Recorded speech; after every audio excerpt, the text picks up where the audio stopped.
O mga folks, expected na po ngayong araw ang shear line sa magpapaulan sa bahagi ng Luzon, kabilang na ang Metro Manila dahil yung shear line ay nag-extend sa buong bahagi ng NCR hanggang sa bahagi ng Northern Luzon. Kabilang na ang silangang bahagi ng Quezon hanggang Bicol Region.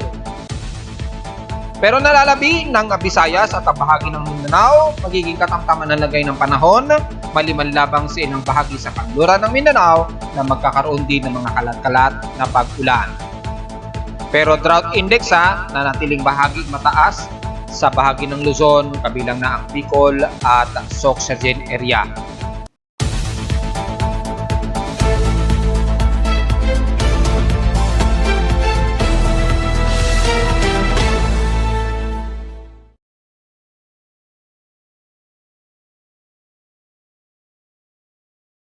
Hello, good morning mga folks. Welcome po muli sa ating daily weather bulletin at analysis para sa araw ng Huwebes, October 19, 2023. Ang oras natin voice form ngayong umaga ay alas 10:20 na ng umaga. Typical lang ang ating magiging balita ngayong araw dahil magkakaroon lamang ng mga pag-ulan lalo na dito sa Metro Manila at ang bahagi ng Northern Luzon, lalo na sa hilagang silangan ng Luzon. Epekto lamang yan ng ating shear line na umiibayo na dahil nga po sa salubungan ng Easterlies sa silangang Pasipiko at Northeasterlies galing naman sa itaas na malamig na tuyong hangin. Expected na po yan hanggang tuloy-tuloy na po yan hanggang Disyembre na. Sa ating current condition, overcast gloomy, moderate drizzle rain po ang umiiral ngayon sa amin sa Caloocan at napakamakulimlim dahil halos 0 po ang UV index dito sa amin sa Caloocan base na rin sa aking weather station. Halos ang current solar energy lamang ay nasa 31 watts per cubic meter na ibig sabihin yung mga solarista ay mamumblema na naman kapag kaganda kababa ang solar energy. So ihanda na ang ekstrang baterya. Pero sa ating Doppler imagery ay mataas po ang mga inaasahang kalat-kalat na pag-ulan. Ayan, nakikita natin dahil yung main edge ng shear line ay tumatawid po sa lawak na yan ng NCR hanggang sa ibang bahagi ng Calabarzon at bahagi ng Eastern Bicol Region. Yung ginuhitan ko na yan yung edge ng shear line, extend na po yan sa Northeastern Luzon. Yung area na yan ay maghapon po, asahan natin ang magiging makulimlim at maulan.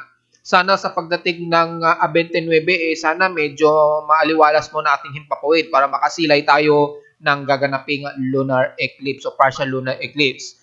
So ngayong araw ay magiging makulimlim po ang bahagi ng NCR kasama na ang Caloocan at dito sa bahagi ng Quezon City. At may mga pagkulog at pagilat din na aasahan lalo na sa may silangang bahagi ng Luzon, dyan sa may Quezon Province, Baler Aurora at bandang Isabela area. Typically mga off-coast ito at mamayang hapon ay inaasahan sa mga iba't ibang bahagi na rin ng Luzon. Pero mas mababa ang volume nito dahil sa sobrang lamig ng temperatura sa kalupaan natin, medyo yung accumulation ng mga pagkidlat at pagkulog ay kokoonti lamang. So sa lowest temperature na natala na aking weather station ngayong 8:41 AM, bumaba po ito at 25.6 degrees Celsius. Ngayong umaga lamang ito. At pinakamataas naman na temperatura ng natala na aking weather station kahapon ay medyo malinsangan. Kahapon pa rin ang tanghaling tapat at 12:24 PM. So, ibig sabihin lamang katamtaman lang din ang taas ng ating heat index kahapon na nasa 43.5 degrees Celsius. Pero kung itatabi naman natin sa mga weather stations mula kay Pag-asa, ay mangungunang napakamalinsangan po ang naitala at mataas ang kanilang heat index sa mabandang Biraca, Catanduanes despite na may umaabot na malapit na edge ng shear line. Pero bandang Camarines Norte naman kasi ito at hindi umabot ng Catanduanes. So expected po ang epekto ng mainit na El Nino dyan sa silangang bahagi ng ating bansa at mas nararamdaman ito. Kaya umabot ng 48 degrees yung heat index dyan sa Catanduanes. So nangunguna ang Catanduanes sa pinakamataas at halos the rest ay halos pumapantay lamang dito sa amin sa Caloocan City. Pero kung titingnan naman natin sa field extremes, ay nangunguna naman sa napakamaalinsangang temperatura ang Cotabato na nasa 35.2 degrees Celsius. Sa lowest temperature naman, almost stationary lamang sa Baguio City at 16.8 degrees Celsius. At pagdating naman sa inulan, Ang Dayat Camarines Norte ay umabot sa 48 mm ang total rainfall. So kahapon wala kaming naitalang pag-ulan pero ngayon lamang ay may mga drizzle rains tayo naranasan na nasa 2.5 mm na ngayon. Yung rain velocity mahina-hina lamang at 3.6 mm lamang ang lakas ng ulan. So light rain lamang ito ang kadalasan na iiral ngayon. Sa ating outside humidity ay may 91% po. Well, as usual na po yan dahil sa ating umiiral na shear line. At bumababa ito ng 2% since last hour. At dahil dyan ay mataas at malakas po ang ating atmospheric pressure at 1,014 hectopascals. Kaya expected po na may mga kababayan tayong nakakaranas ng pagkirot ng ating mga ngipin ngayon dahil napakabigat po ng ating himpapawid. Minsan nakaka-apekto yan lalo na sa may mga sirang ngipin na madalas makakaramdam kayo ng kirot ng inyong mga ngipin. Well, maaaring hindi ito totoo pero base sa aking experience kasi tuwing napakabigat ng ating atmospheric pressure ay sumasakit ang aking ngipin. And so far, meron tayong volcanic thermal status, parehong moderate kay Taal at Mayon Volcano. So, halos stationary lang din ng kanilang unrest. Bisitahin nyo na lamang kung ilan ang mga yung intrusion ng magmatic intrusion ng dalawang ito. Pero asahan natin na mataas ito at 100% confidence lalo na kay Mayon Volcano. Well, typical day, moderate ito, at least mga nasa around 20 to 50 megawatts ang kanyang variable radiated power. At the same time, hindi rin magandang ating air quality at 66 index So, medyo magmas pa rin tayo dahil asahan ng medyo hazy rin na maaasahan na lagay ng panahon natin. At sa ating high tide and low tide, may 13 hours tayo to 38 minutes para mag-high tide. So, mukhang sa loob ng 12 oras o mahigit ay magiging low tide po tayo sa Manila Bay. So, medyo layo-layo muna tayo sa mga mangingisda ngayong umaga at paghapon. Sa ating almanak ay sumikat po ang haring araw kaninang 5:48 AM naman at lulubog ito mamayang 5:34 PM. At nabawasan na naman ng isang minuto na ibig sabihin lamang ay mas lumalamang na po ng husto ang haba ng gabi kaysa sa umaga. Take note yan mga folks. At sa ating waxing crescent na po na sinag ng buwan, 20% na po yung illuminated nito ay sisikat ngayong umaga o kasisikat lamang kaninang 9:41 AM at inasan lulubog ito mamayang gabi 9:03 PM. At sa ating local weather outlook para ngayong Huwebes at Biyernes, inasa magiging maulap at mga drizzle rains ang iiral ngayon. May localized thunderstorms daw, posible. Mataas ang porsyento at 86%. Ganon din bukas ang asahan, magiging maulap din ang lagay ng panahon at mga localized thunderstorms. 81% naman ang tsansa ng pag-ulan. So magdala ng pananggalang sa ulan maghapon mga folks lalo na dito sa Metro Manila dahil mas halos magiging maghapon po ang mga drizzle rains natin, epekto ng shear line. At sa ating highest and lowest temperature na asahan in 2 days ay nasa 30 degrees Celsius. So medyo lamdam na natin ng amihan dahil mababa na po ang forecast temperature forecast. At lowest temperature expected ay nasa 25 to 26 degrees Celsius. So asahan na natin na medyo cold breezy na po sa gabi maging sa umaga. Diretso agad tayo sa ating ginagamit na satellite imagery. Makikita po na highly rain potential po o heavy rain potential ang bahagi ng NCR kabilang na ang Metro Manila at ang bahagi ng Silangan ng Luzon, lalo na sa bahagi ng Quezon Province. So kasama na dyan ang Kasiguran, Baler, hanggang Atimonan, Quezon. And the rest ng NCR, kasama na po ang Metro Manila, of course, kitang-kita naman sa ating satellite imagery. At makikita sa water vapor, kung sisilipin natin ay napakataas ang portion na ito ng NCR at ilang bahagi ng Calabarzon at Camarines Norte. Parting Bicol region na po ito. At dahil po sa mahaba ang range ng extended shear line, ayan po, iting malamig, yung parang violet bluish area na yan. At ito naman yung medyo warmer ng dulot ng easterlies na sumasalubong sa kanya. Yan. Yung mainit na hangin niyan mula sa Silangang Pasipiko. At dahil sa malamig na hangin o northeasterlies sa wind flow na sumasalubong nga po dito galing sa itaas, ay magkakaroon talaga ng shear line. At yung pagitan na yan po magdudulot ng mga pag-ulan na inaasahan din may mga ilang pagtulog at pagkidlat sa iba't ibang bahagi ng kanluran ng bahagi ng Luzon. At yung mga kaulapan nito at mga pag-ulan ay iiral sa halos buong NCR at bandang southern part ng NCR sa Laguna, Batangas at ilang bahagi ng Laguna. At makikita natin sa heavy rain potential, mataas daw ang volume ng heavy rain potential kabilang na ang Metro Manila. So magdala po ng pananggalang sa ulan. Pero diyan sa may bandang Ilocos Norte, ilang bahagi ng Apari, Cordillera at Reserve Region at Cagayan Valley, medyo katamtaman lang po ang lagi ng panahon sa kanila. Mga partly cloudy lang din ang iiral. So mga isolated rain showers lang din ang iiral sa hapon o maging sa gabi. Hindi gaya din sa amin sa NCR ay medyo katamtaman po ang lagay ng panahon dyan hanggang dyan sa may bandang Lawag, Ilocos Norte at ilang bahagi ng La Union. Pero pagsapit dyan sa may bandang Benguet o Baguio, medyo pagiging partly to mostly cloudy na all the way hanggang dyan sa may bandang Pangasinan at Zambales area na sumasakop na po sa area ng Silay na ito ay unti-unti pong magiging makapalang kaulapan at magiging maulan sa paligid na yan. So, all the way, kasama na ang buong bahagi ng Bulacan, Angeles, Pampanga, pababa na po yan ng Metro Manila. Magiging maulan po ang ating inaasahang maghapon dahil po sa shear line. At tuloy-tuloy po yan At sa mga nagtatanong, tatagal ba yung shear line? Well, dahil nga po hanggat meron tayong northeasterlies wind flow na sasalubong naman sa mainit na easterlies dito, ay tuloy-tuloy po. At may araw na yung shear line na yan ay maaaring bumaba yan hanggang dyan may bandang Central Eastern Visayas. Sa mga susunod na araw, maaaring bumaba po yan dahil depende sa lakas ng northeasterly surface wind flow. Kapag masyadong malakas na po ang ating amihan, na itutulak na ito pababa at yung portion niya ay aabot sa Central Visayas.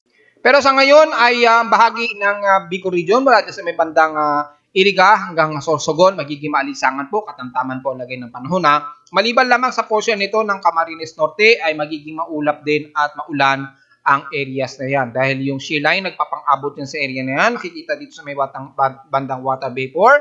Mataas po ang water vapor dyan kaya asahan din ang mga kalat-kata pag-ulan na may pagkilat at pagkulog. Pero sa ating Himawari 8 ay typically ang Metro Manila ay mas uulanin. Kitang-kita naman po sa ating satellite imagery ngayon. Pero the rest ng Southern Luzon at Mimaropa hanggang katamtaman po ang lagay ng panahon. May mga ilang kaulapan lamang sa may bahagi ng Nara hanggang Brooks Point. Isolated lamang ang mas iiral at typically ang mga light to moderate showers kung sakali.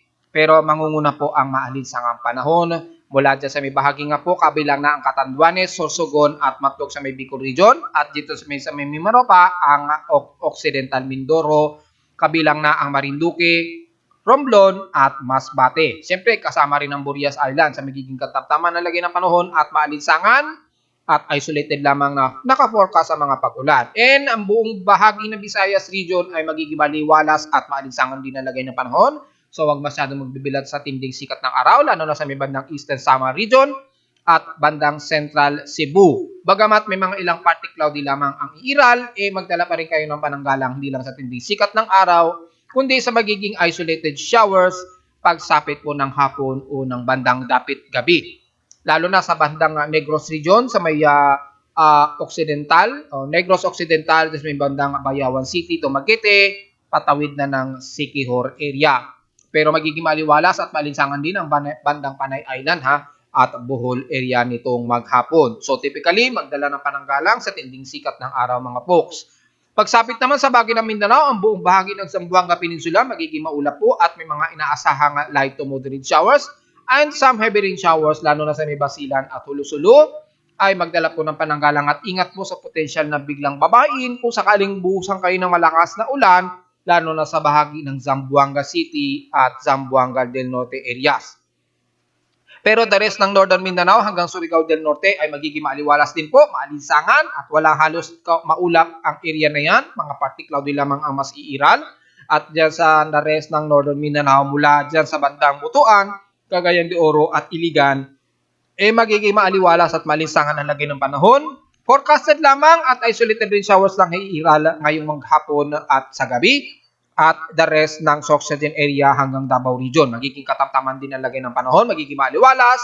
Magkaroon man ng mga pag-ulan dyan sa bahagi ng General Santos City at Sarangani. Panandalian lamang ito at hindi rin nagtatagal. Sorry po, medyo nabulol po tayo ng konti. At dyan sa bahagi ng Davao City at areas ng dyan sa may bandang panutukan dyan sa may Compostela Valley, sakop, hanggang dyan sa may bandang Governor Honoroso, magiging maliwalas din, partly cloudy at isolated showers lang din ang iiral. So halos 80% ng buong Mindanao magiging maliwalas at malinsangan, maging sa bahagi ng Bukidnon pataas ng Cagayan de Oro. Magiging maliwalas, maalinsangan, so wag po masyadong magbibilang sa tinding sikat na araw. Asahan ang mataas na humid at mataas na alinsangan. Well, kamustahin muna natin yung tropical cyclone sector natin. So far, umabot pa sa tropical storm itong si 16W, although wala na tayong concern masyado dahil binabayo ngayon ang bahagi ng Southern China at dyan sa may bahagi ng Hanoi, Vietnam ay umabot pa sa tropical storm na tinawag sa international name na Sanba. Kung sisilipin natin, ang kanyang 1-minute average wind speed ay nasa 65 kilometers per hour at bugsong umaabot ng 81 kilometers per hour. So kung pagbabasehan natin, sa atin ay tropical depression category 2 in 10-minute average at 48 kilometers per hour at bugsong aabot ng 60 kilometers per hour. Mukhang nag-i-intensified pa siya at maaring sa susunod pa ng 60-hour period na maari itong humina at maaring tuluyang mag-dissolve. Dahil nag-interact na siya sa malamig na hangin sa bandang Southern China Zone. Pero hanggat mataas pa ang kanyang atmospheric kanyang wind velocity at napakababang atmospheric pressure ay inaasahan pa raw na tataas ang kanyang intensity. Pero siguro hanggang tropical storm na lamang sigurado ang inaasahang aabutin hanggang sa ito'y humina na ito at ma-dissolve. Pero hindi na natin concern yan dahil wala nang epekto yan sa bansa. At so far, wala naman tayong inaasahan na low pressure area na makikitaan sa loob ng ating Philippine Area of Responsibility sa ngayon. Pero kung sisilipin naman natin yung ating Global Forecast Assessment sa Tropical Cyclone Monitoring natin, una, dito sa may bandang Mid-Pacific ay napakataas na po ng anomalies nito. So expected na nakataas na ito. Pero base sa ating Tropical Cyclone Sector ay hindi ito pumasok sa West Pacific Basin dahil sa bandang Mid-Pacific pa kasi siya. Pero dahil medyo bahagyang kumikilos ito pakanluran, ay atin itong babantayin hanggang sa mga susunod na araw o this coming weekend. Dahil dyan natin malalaman kung ito ay tatawid at kikilos pakanluran. Na ayon naman sa ating Global Spectral Model, ay tumatawid ito ng Mid-Pacific hanggang sa babanda ito sa may bandang West Pacific. At dito ay maaaring tawagin siya as Inwest 91W kung sakali. At makikita natin dito sa Global Spectral Model ay kumikilos ito pakanluran at mukhang puro kanluran ang magiging kilos niya. Well, dahil very insignificant pa nga po ito, by October 21 to 23, 2023, atin muna itong babantayan hanggang sa itaas ito ng ating Tropical Cyclone Sector. Well, kung magbabase natin dahil wala tayong masyadong anomaly nakikita, magbabase tayo sa convergence. Nakikitang aktibo pa rin yung convergence ito sa may bandang Marshall Islands.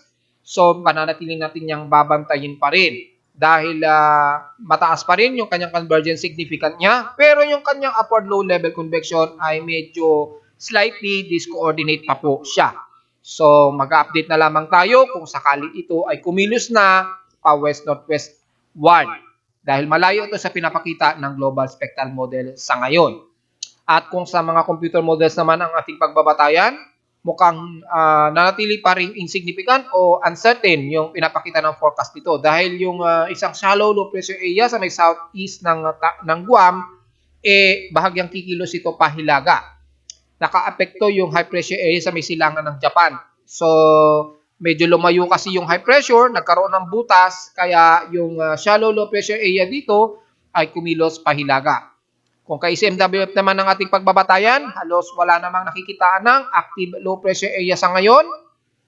Medyo may tropical wave lamang na namamataan sa may bandang Marshall Islands. So, titingnan pa rin natin yan sa mga susunod na araw, probably this coming weekdays. Sa NAVGEM naman ay yung aggressive na pinakita ng forecast kahapon ay mukhang nawala na kagad. So, mukhang nag-unsuccessful yung forecast na posibleng may mabuo na malakas na bagyo sa mga susunod na araw. So, gaya na aking sinasabi, hanggat disorganized pa ito at hindi pa siya makatotohanan, ay hindi po na natin ito sineseryoso, gaya ng aking analysis. Dahil nakita mo naman, ay nawala na agad siya sa forecast ng NAVGEM. So, the rest ng iba sa icon at GEM, ay ganun din ay halos wala.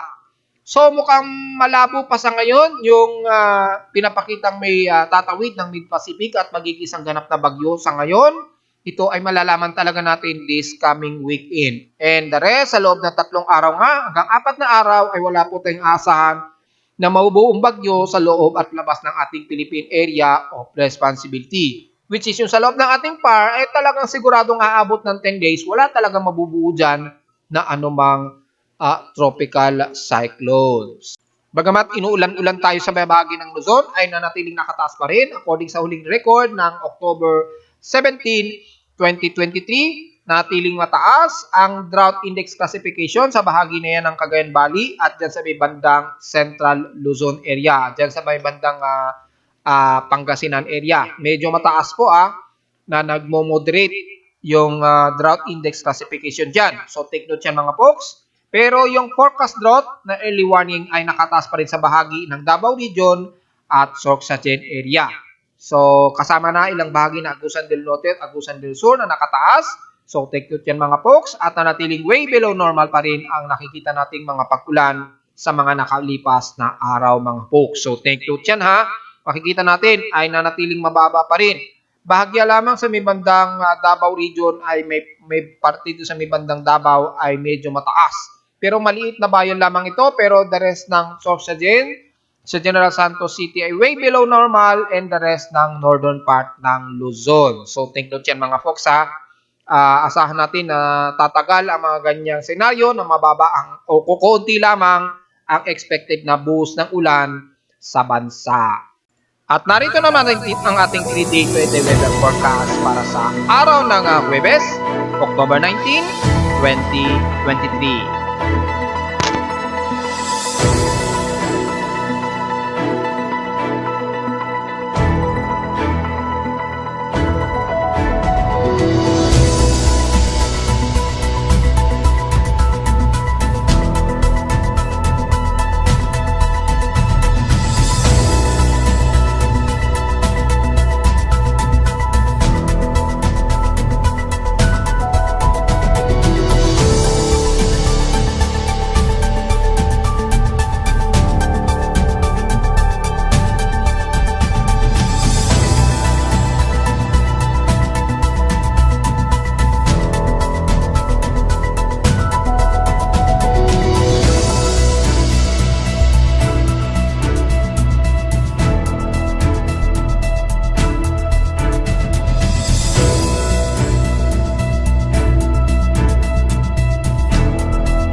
At hanggang dito na lang po ating daily weather bulletin at analysis para sa araw ng Huwebes, October 19, 2023. Huwag mong kalilimutan na mag-like, share, and subscribe po sa ating YouTube channel at visit lamang anytime sa aking website at www.pimoweather.com basta gustong malaman ang lagay, lalo na sa gustong malaman pa rin yung position nitong si Sanba na hindi na natin masyado concern sa bansa at sa mga inuulan ngayon ay makikita yung pinaka-data lalo sa kababayan ko sa Caloocan City at sa mga ibang data feeds mula sa iba't ibang weather agencies.